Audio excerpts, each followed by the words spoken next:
प्राचीन समय की बात थी। एक वृद्धा थी, उसका एक ही पुत्र था। वह पुत्र कुछ काम नहीं करता था। वृद्धा पुत्र के विवाह के बाद बहू से घर का सारा काम करवाती थी, परंतु उसे ठीक से भोजन तक नहीं देती थी। यह सब लड़का देखता था, लेकिन अपनी माँ से कुछ भी नहीं कह पाता था। बहू दिन भर काम में लगी रहती थी। उपले थापती, रोटी रसोई करती, बर्तन साफ करती, कपड़े धोती, और इसी से उसका सारा समय बीत जाता था। एक दिन लड़का माँ से बोला, माँ मैं परदेश जा रहा हूँ। माँ ने बेटे को जाने की स्वीकृति दे दी। इसके बाद वह अपनी पत्नी के पास जाकर बोला, मैं परदेश जा रहा हूँ प्रिय, तुम मुझे अपनी कोई निशानी दे दो। बहू बोली, मेरे पास निशानी देने के लिए कुछ भी नहीं है। यह कहकर वह अपने पति के चरणों में गिरकर रोने लगी। इससे पति के जूतों पर गोबर से सने हाथ की छाप लग गई। पुत्र के जाने के बाद सास ने के बहू पर अत्याचार और बढ़ गए। एक दिन बहू दुखी हो मंदिर चली गई। वहाँ उसने देखा कि बहुत सी स्त्रियां पूजा कर रही थी। तब उसने उन स्त्रियों से संतोषी माता के व्रत का और पूजन के बारे में जानकारी ले ली। तो वे बोली कि हम संतोषी माता के व्रत कर रहे हैं, इससे सभी प्रकार के कष्टों का नाश होता है। स्त्रियों ने बताया कि शुक्रवार को स्नान करते हुए एक लोटे में शुद्ध जल ले, गुड़ चने का प्रसाद ले और सच्चे मन से माँ का पूजन करें, परंतु खटाई भूल कर भी मत खाना और ना ही किसी को देना। एक वक्त भोजन करना। व्रत विधान सुनकर वह अब प्रति शुक्रवार को स्वयं से व्रत करने लगी। माता की कृपा से सब कुछ दिनों बाद पति का पत्र आया और कुछ दिन बाद पैसे भी आ गए।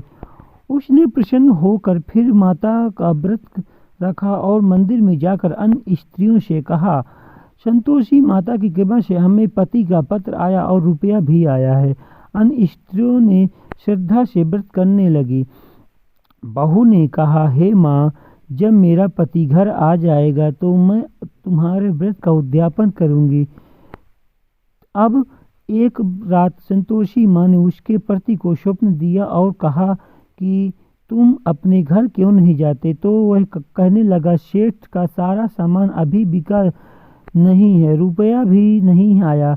उसने सेठ को स्वप्न में सारी बात कही और तथा घर जाने की इजाज़त मांगी, लेकिन पर सेठ ने मना कर दिया। माँ की कृपा से व्यापारी और सोना चांदी और अन्य सामान खरीद कर ले गए। कर्जदार भी धन लौटा गए।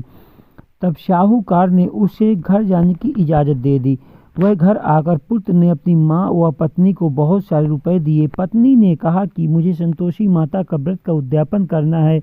उसने सभी को न्योता दे उद्यापन की सारी तैयारी कर ली है। पड़ोस के एक स्त्री ने उसे सुखी देख ईर्ष्या